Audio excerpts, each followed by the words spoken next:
suis assez adepte de la prise de notes, comment dire, à l'avance. C'est-à-dire que quand je lis mes BD, quand je reçois mes BD de la semaine ou du mois, je vais lire une nouveauté. Je sais pas, je vais lire un épisode de Harley Quinn où il y a deux pages qui se foutent de la gueule de Donald Trump. Je vais le noter quelque part. J'ai une espèce de logiciel où je gère ma collection parce que j'ai plein de bouquins. Mais je vais noter un mot-clé par rapport à Donald Trump. C'est juste que je me dis peut-être qu'un truc, voilà, ça, ce passage-là, machin. Le jour où je vais avoir envie de faire un truc sur Donald Trump, je vais ressortir toutes ces notes-là. Et c'est pas que je me dis, je vais écrire un bouquin sur Donald Trump, et voilà.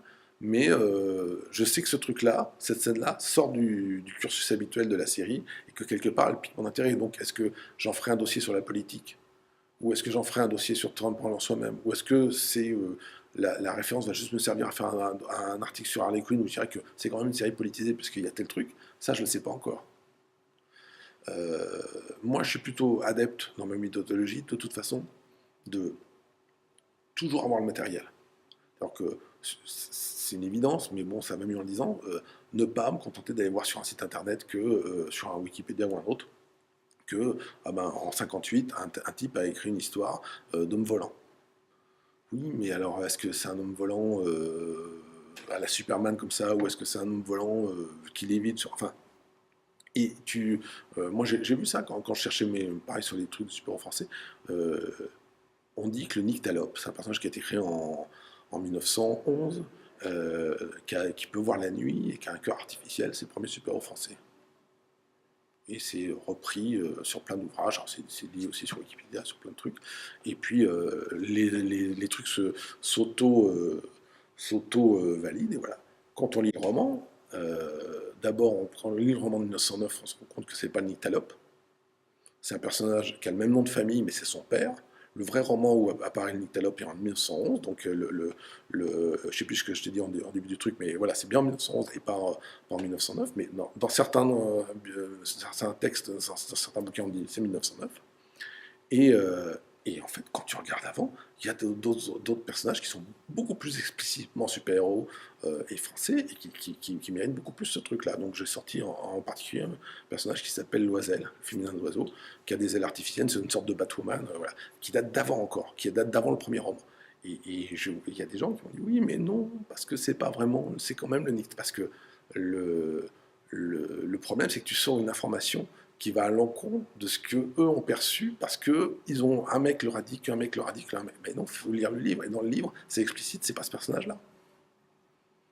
Mais toi, tu fais l'effort d'aller lire le bouquin.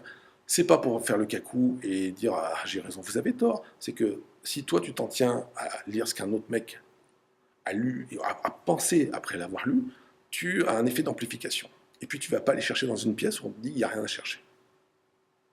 Voilà. Si on te dit le premier super-héros apparu en 1911 ou en 1909, bah, tu commences tes recherches en 1909. Si tu dis non, je vais aller lire un peu tout ce qui se faisait à l'époque et je vais voir s'il n'y a rien avant, tu rentres dans un autre cas de figure. Et moi, l'exemple que je prends souvent, ça va peut-être te paraître un peu loin, c'est quand ils ont découvert la tombe de Toutankhamon. Pour des questions politiques, ils n'ont pas eu la concession du terrain avant que d'autres expéditions soient passées avant. Tout le terrain avait été fouillé, recherché, et donc ils sont arrivés sur un terrain où il y avait en théorie plus rien à trouver. Et l'expédition, le gars qui dirigeait l'expédition a dit, vous savez quoi, on va détruire les baraques des ouvriers qui servent à accueillir les ouvriers, et on va creuser dessous. Et c'est là qu'ils ont trouvé la tombe de Toutankhamon.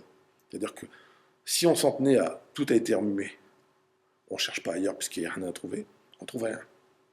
Et l'idée, c'est plutôt d'aller chercher dans des zones un peu. Voilà, et de voir ce qu'on peut trouver. Et ça, c'est pas propre d'ailleurs aux comics, aux trucs comme ça. Moi, dans la presse, quand je fais de la presse quotidienne, euh, la pire période de l'année, quand tu écris dans un quotidien, c'est le mois d'août. Parce que les associations sont barrées en vacances, parce que la mairie n'est pas vraiment en demi-sommeil. Et toi, tu es obligé de te remplir un journal tous les jours. Et tu n'as pas forcément un fait divers ou un concert ou un truc comme ça. Et moi, je trouvais des articles en feuilletant les pages jaunes. Je t'avais dit. Et en fait, dans les pages jaunes, parce que tu tombais sur des professions que tu croyais complètement éteintes, tu tombes sur des professions que tu ne sais même pas ce que c'est. Tu ne comprends pas un traître mot de l'intitulé des trucs, et tu appelles le gars, tu dis, ah bon, tiens, oui, ah, vous faites quoi, c'est intéressant, est-ce que je pourrais passer vous voir, et après, tu tombes sur l'article, et tu crois des gens dans la rue qui disent, et comment tu as trouvé ça?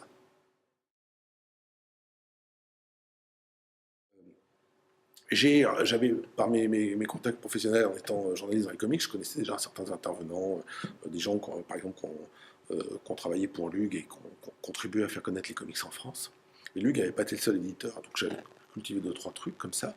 Et il m'en manquait surtout deux, qui sont d'une part Sage Édition, qui était l'éditeur historique de Superman, et puis un éditeur français qui s'appelait Artima et qui récupérait toutes les séries que Marvel que lui ne voulait pas, donc qui éditait Captain America ou Thor, qui étaient quand même des petits personnages, et qui avait fait un peu de production de héros inédits, donc ça m'allait très bien dans mon histoire de super-héros français, sauf que ces gars-là ont disparu sans laisser de traces, quoi. Enfin, il n'y a pas de...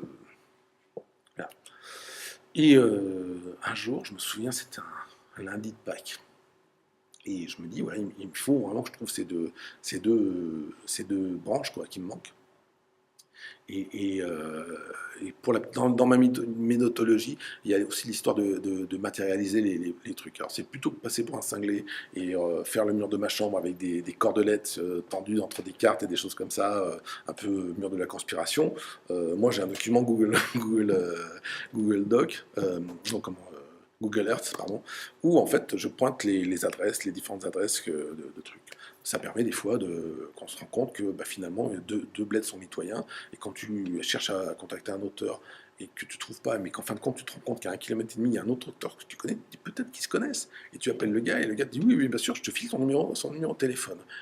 Donc ça, voilà, j'avais des trucs comme ça, et en regardant un petit peu le siège où était Artima sur cette carte-là, à Tourcoing, ça faisait longtemps que je cherchais partout en France des gens de la famille Kirsberg, et je ne trouvais pas, il n'y avait rien, même pas un homonyme.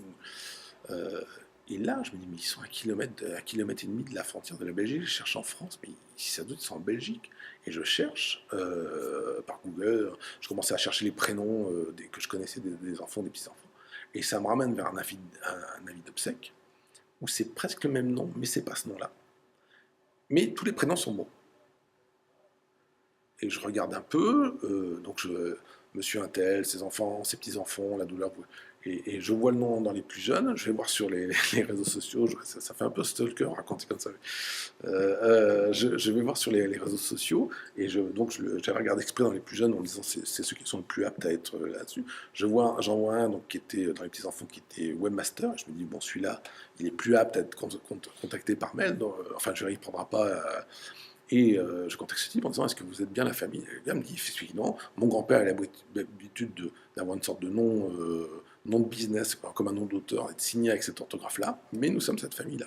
Donc est-ce que vous serez disponible à parler? Ah ben, bien sûr, tout ça. Et je suis monté en train les rencontrer, de passer une demi-journée avec eux. Quand je suis revenu, comme ils sont de l'autre côté de la Belgique, je suis rentré à pied vers Tourcoing, et avec mon système de cartes, j'ai fait tous les anciens bureaux, ça a bougé 3-4 fois dans Tourcoing, j'ai fait tous les anciens bureaux pour prendre des photos, savoir quelle était la taille, de manière pour reposer d'autres questions, en disant mais attendez, j'ai vu la taille, mais ça veut dire qu'en fait c'est beaucoup plus gros que je pensais, il y avait combien d'employés, et puis vous faisiez, voilà, il y a des docs voilà.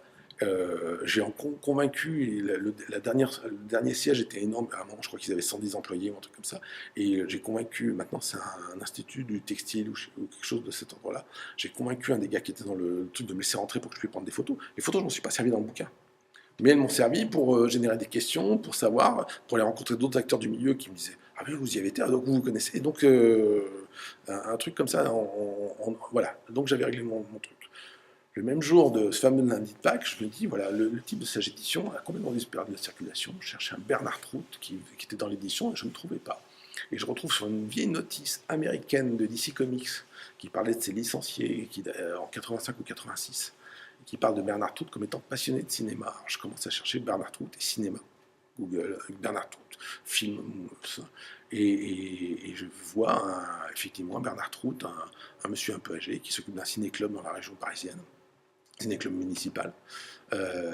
Donc j'appelle la municipalité en question, je dis à la personne au téléphone, je sais que vous n'allez pas vouloir me filer son contact. Donc, voilà le mien.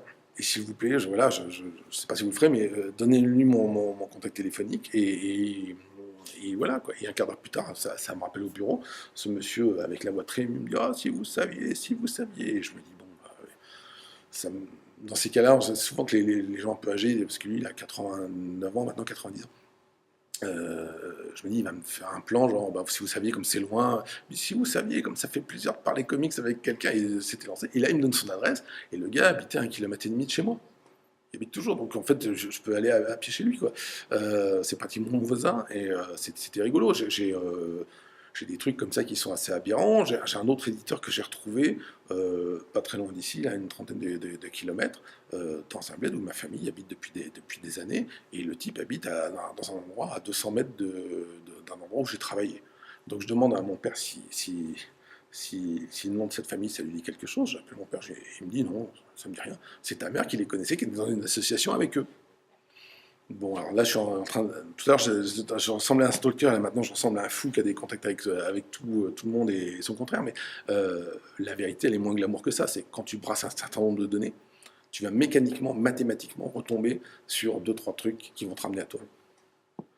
Le vrai truc, c'est fondamentalement profiter du peu de chance que tu as et l'additionner à un travail de recherche. Parce que tu connais pas, tes parents n'ont pas toujours connu tous les éditeurs qui existent. Mais, et donc, ouais, c'était assez rigolo. J'ai quelques collègues et amis parisiens d'ailleurs qui étaient assez sidérés du nombre de trucs que je pouvais retrouver en province par rapport à des choses. Et en fait, le vrai truc, c'est pas qu'il faut avoir un pote, c'est pas qu'il faut avoir des parents qui ont connu l'éditeur, c'est qu'il faut avoir la démarche d'aller. Et le vrai truc de la démarche, c'est pas simplement ah tiens, vous connaissez un tel que j'ai connu, c'est de dire je vais aller sur place et voir la gueule que ça avait. Et prendre des photos, savoir comment c'est. Et ce qui fait que, du coup, quand on voit des gens d'une autre société qui disent ah ben ah oui, mais alors ah oui, je me souviens plus, et que vous lui leur expliquez ben, c'était un telle date et il y a tel truc, bah, ça débloque plein de choses parce que le gars est en confiance, il sait que toi-même tu as fait évidemment les recherches. Et donc, du coup, il est pas en face d'un gars qui est juste simplement venu l'abreuver de questions. C'est une discussion.